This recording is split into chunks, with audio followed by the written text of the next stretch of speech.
ప్రకాశం జిల్లాలో ఘోర రోడ్డు ప్రమాదం జరిగింది. వేగంగా వచ్చే ఎదురెదురుగా ఆర్టీసీ బస్సు కంటైనర్ లారీ ఢీకొట్టాయి. పూర్తిగా బస్సు ముందు భాగం ధ్వంసమైంది.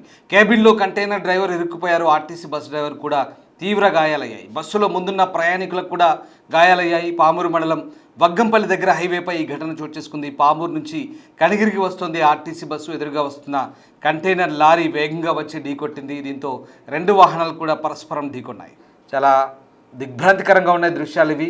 ఇటీవలి కాలంలో తరచూ రోడ్డు ప్రమాదాలు చోటు చేసుకుంటే ఆ ప్రమాదాలను చూస్తుంటే కనుక వాటి తీవ్రతను చూస్తుంటే చాలా భయం అనిపిస్తుంది, భయమేస్తుంది. ఆ దృశ్యాలు మనకు ప్రమాద తీవ్రతను మనకు కళ్ళకు కట్టినట్టుగా కనిపిస్తున్నాయి. చాలా క్లియర్గా ఉంది. ఎడమ వైపు నుంచి వెళ్తున్న బస్సును కుడివైపు నుంచి వస్తున్నటువంటి కంటైనర్ ఢీకొట్టినట్టుగా మనకు చాలా క్లియర్గా అర్థమవుతుంది. కంటైనర్ డ్రైవర్ అతివేగమా నిర్లక్ష్యమా తెలియదు, కానీ చాలా క్లియర్గా తప్పిదం మనకు ఆ ఫొటోస్ని బట్టి అర్థమవుతుంది. ఎస్, మా కొలీగ్ శ్రీనివాస్ జాయిన్ అవుతున్నారు ఒంగోలు నుంచి. శ్రీనివాస్, ఈ తాజా బస్సు యాక్సిడెంట్కి సంబంధించి పూర్తి వివరాలేంటి? పోలీసులు కేసు నమోదు చేశారా? ఏం జరుగుతుంది? వరుస ప్రమాదాలతో ఒకసారిగా అధికారులు ఏం చెప్తున్నారు? ఈరోజు చోటు చేసుకున్నటువంటి ఈ రోడ్డు ప్రమాదం అనేది తీవ్రమైనటువంటిదిగా చెప్పుకోవచ్చు. పల్లె వెలుగు బస్సు అదేవిధంగా కంటైనర్ లారీ ఎదురుగా ఢీకున్నటువంటి ప్రమాదంలో ఇద్దరు డ్రైవర్లతో పాటు 9 మంది ప్రయాణికులు కూడా తీవ్రంగా గాయపడ్డ పరిస్థితిని మనం విజువల్లో కూడా చూడొచ్చు. పామూరు నుంచి కనిగిరి వస్తున్నటువంటి పల్లె వెలుగు బస్సుకు ఆపోజిట్ గా వెళ్తున్నటువంటి కంటైనర్ లారీ నేరుగా కూడా ఢీకొట్టడం జరిగింది. వగ్గంపల్లి దాటిన తర్వాత RTC bus toll plaza Raviguntapalli toll plaza ఏదైతే ఉందో దాని సమీపంలో ఈ ప్రమాదం చోటు చేసుకుంది. ఈ మధ్య కాలంలో అటు ఆర్టీసీ బస్సులు కావచ్చు, లేదా ట్రావెల్ బస్సులు, లేదా కంటైనర్ లారీలు వరుస రోడ్డు ప్రమాదాలతో ప్రజలనైతే భయభ్రాంతులకు గురి చేస్తున్నాయి. ఇప్పటి వరకు ఆర్టీసీ అంటే సేఫ్టీ అనేటువంటి ఒక పదానికి నిర్వచనం లేకుండా ఈ ప్రమాదాలు చోటు చేసుకుంటూ ఉన్నాయి. ఇప్పుడు జరిగినటువంటి ఈ ప్రమాదంలో కానీ చూసినట్లయితే ఆర్టీసీ బస్సు తన పరిధిలోనే వస్తుంది. ఇది మొత్తం కూడా జాతీయ రహదారి. అయితే ఈ జాతీయ రహదారిలో టోల్ ప్లాజా దాటిన తర్వాత లారీ, అదేవిధంగా టోల్ ప్లాజాకు ముందు బస్సు ఆ రహదారిలో ఎదురెదురుగా నేరుగా ఢీకొనడం జరిగింది. అయితే ఈ ప్రమాదంలో బస్సు ముందు భాగంలో ఉండేటువంటి 9 మంది ప్రయాణికులకైతే గాయాలైనట్లు తెలుస్తుంది. అదేవిధంగా ఆర్టీసీ డ్రైవర్ తో పాటు కంటైనర్ డ్రైవర్ కూడా లారీ క్యాబిన్ లో ఇరుక్కుపోయినటువంటి పరిస్థితి. అయితే సమాచారం తెలుసుకున్న అటు హైవే సిబ్బంది కావచ్చు, మరియు పోలీసులు కావచ్చు సంఘటనా స్థలానికి చేరుకుని సహాయక చర్యలను చేపట్టి గాయపడ్డటువంటి వారిని మొత్తం కూడా కనిగిరి ప్రభుత్వ వైద్యశాలకు తరలించి చికిత్సను అయితే అందిస్తున్నారు. అయితే ఏది ఏమైనప్పటికీ ప్రమాద తీవ్రత మాత్రం భయభ్రాంతులకు గురి చేసే విధంగా ఉంది. మనం ప్రశాంతంగా సేఫ్టీగా ఇంటికి చేరాలంటే ఆర్టీసీ బస్సు అనేటువంటి నినాదానికి ఇది తూట్లు పొడిచే విధంగా ఉంది. ఈ మధ్య కాలంలో ఆంధ్రప్రదేశ్ రాష్ట్రం అదేవిధంగా తెలంగాణ రెండు రాష్ట్రాల్లో కూడా జరుగుతున్నటువంటి బస్సు ప్రమాదాలు అయితే మాత్రం తీవ్ర స్థాయిలో ఉన్నాయని చెప్పవచ్చు. అయితే ఈ ప్రమాదానికి ప్రధానంగా వేగం కారణమా లేకపోతే డ్రైవర్లు నిర్లక్ష్యమా అంటే, ఎంత వేగంగా వచ్చేప్పటికీ కూడా ఎదురెదురుగా వాహనాలు ఢీకొన్నాయంటే ఖచ్చితంగా డ్రైవర్ల యొక్క నిర్లక్ష్యమే కారణం అనేది మాత్రం అక్కడ ఉండే ప్రయాణికులు కూడా చెప్పేటువంటి పరిస్థితి ఉంది. అయితే ఎదురుగా వస్తున్నటువంటి వాహనాన్ని ఒక్కరైనా అప్రమత్తంగా ఉంటే దాన్ని తప్పించేటువంటి అవకాశం ఉంటుంది. అది చిన్న కచ్చా రహదారి కూడా కాదు, జాతీయ రహదారి. అది టోల్ ప్లాజా దాటిన తర్వాత రహదారుల విస్తరణ కూడా ఎక్కువగా ఉంటుంది. 3 రహదారులు అయితే 6 గాను, 6 అయితే 12 గాను టోల్ ప్లాజా డబుల్ వే కూడా ఉంటుంది. అటువంటి సందర్భంలో టోల్ ప్లాజా సమీపంలో వాహనాలు ఢీకొన్నాయంటే డ్రైవర్ల నిర్లక్ష్యం స్పష్టంగా కనిపిస్తూ ఉంది. అయితే డ్రైవర్ల నిర్లక్ష్యంగా వ్యవహరించడంతో ఈ ప్రమాదం జరిగినట్టుగా కూడా అక్కడ ఉన్న స్థానిక ప్రయాణికులు కూడా చెప్తున్న పరిస్థితి ఉంది. ఏది ఏమైనప్పటికీ కూడా బస్సులో ఉండేటువంటి 9 మంది ప్రయాణికులతో పాటు 2 డ్రైవర్లు 11 మంది కూడా తీవ్రంగా గాయపడ్డారు. అయితే వేగం తక్కువగా ఉండటం వల్లే ప్రమాద తీవ్రత కూడా తగ్గిందని అయితే చెప్పుకోవచ్చు. ఈ ప్రమాదంలో అయితే ఇటు బస్సు ముందు భాగం కానీ, లారీ కంటైనర్ లారీ ముందు భాగం కానీ పూర్తిగా ధ్వంసమైంది కూడా మనం విజువల్లో చూడొచ్చు. Ramadasu. Right, yes, thanks for the update Srinivas. So మొత్తం మీద వరుస ప్రమాదాలు అయితే ప్రజలను భయాందోళనకు గురి చేస్తున్నాయి. ముఖ్యంగా ఆర్టీసీ బస్సులే ఈ ప్రమాదాలకు గురవుతున్న పరిస్థితి మనకు కనబడతా ఉంది. కంటైనర్లు, లారీలు నిర్లక్ష్యంగా డ్రైవింగ్ చేయడం, ర్యాష్ డ్రైవింగ్, అతివేగము, అసలు ఏం జరుగుతుంది? రవాణా శాఖ అధికారులు వీళ్ళ విషయంలో ఎందుకు కఠినంగా వ్యవహరించట్లేదో నిజంగా అర్థం కావడం లేదు. 2 తెలుగు రాష్ట్రాల్లో ఇదే పరిస్థితి. అడ్డగోలుగా రోడ్లపైకి వచ్చి ఒక రకంగా ఈ ప్రైవేటు కంటైనర్లు కావచ్చు, లారీలు కావచ్చు, వీళ్ళంతా కూడా 2 తెలుగు రాష్ట్రాల్లో ఇదే పరిస్థితి. చాలా అడ్డగోలుగా వ్యవహరిస్తున్నారు. రోడ్లపైకి వచ్చారంటే కూడా చాలా దారుణంగా ఉంది పరిస్థితి.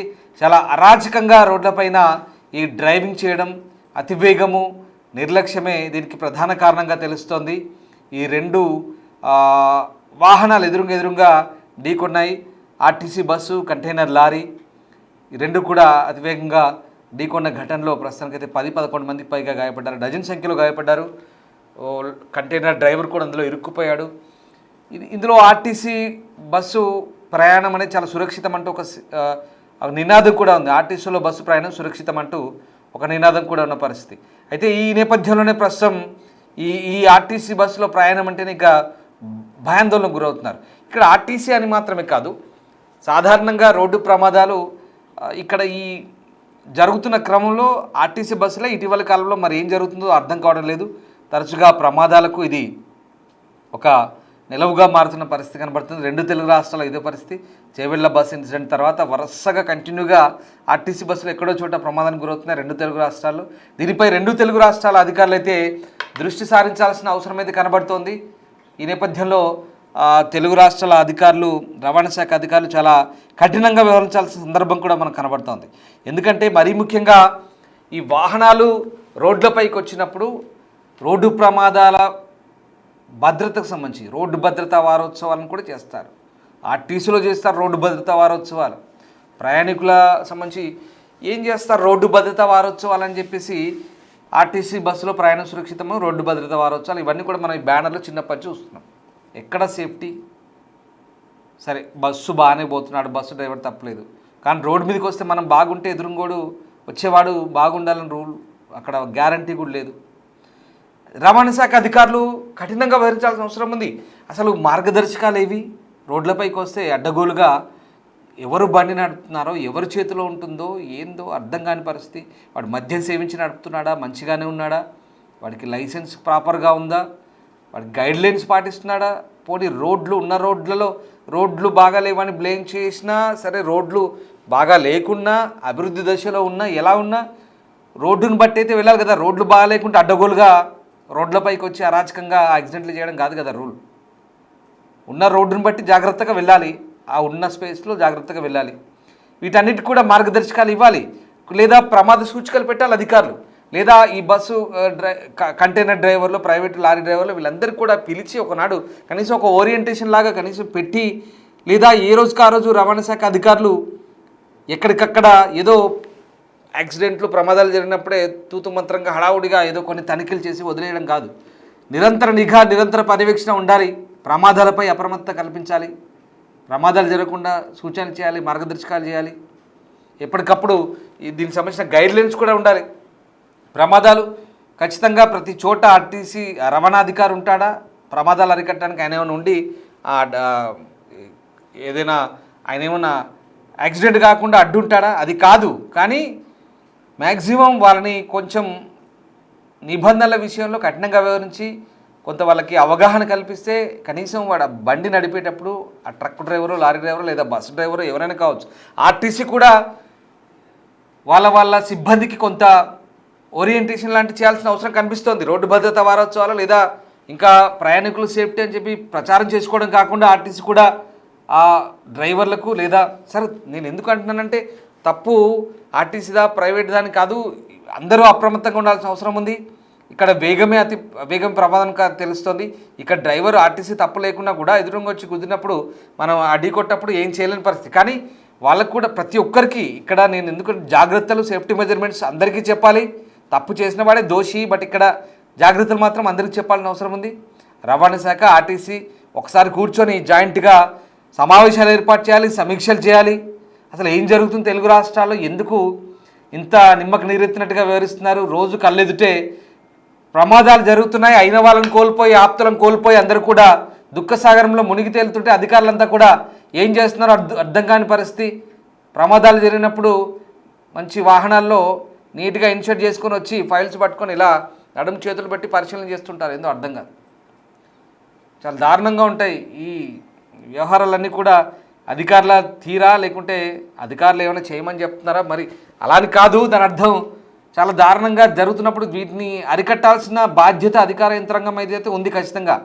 రోడ్స్ అండ్ బిల్డింగ్స్, రవాణా ఇవన్నీ ప్రభుత్వ ఆధీనంలో ఉన్నాయి కాబట్టి ఖచ్చితంగా వాటిని నియంత్రించాల్సిన బాధ్యత కూడా వాళ్ళదే. జనాలు రోడ్ల మీదకి రావాలంటే భయపడుతున్నారండి.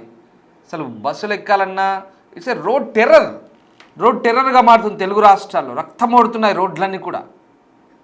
దారుణంగా ఉంది. చిన్న రోడ్లు, పెద్ద రోడ్లు, హైవేలు, ప్రతి రోడ్లపైన ఇదే పరిస్థితి. దారుణంగా ఉంది, చెప్పాలంటే బాధగా ఉంది.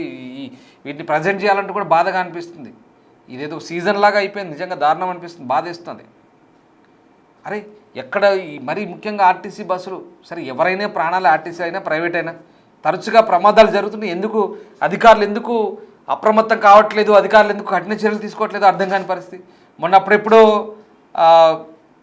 బస్సు కాలిపోయింది, ప్రైవేట్ బస్సు, బెంగళూరు పోయే బస్సు కాలిపోయినప్పుడు ఒక 2 రోజులు ఈ అమీర్పేటలో, ఎస్ఆర్ నగర్లో అక్కడ ఇక్కడ బయలుదేరే ముందు అడవుడు చేశారు, అంతే అయిపోయింది కథ.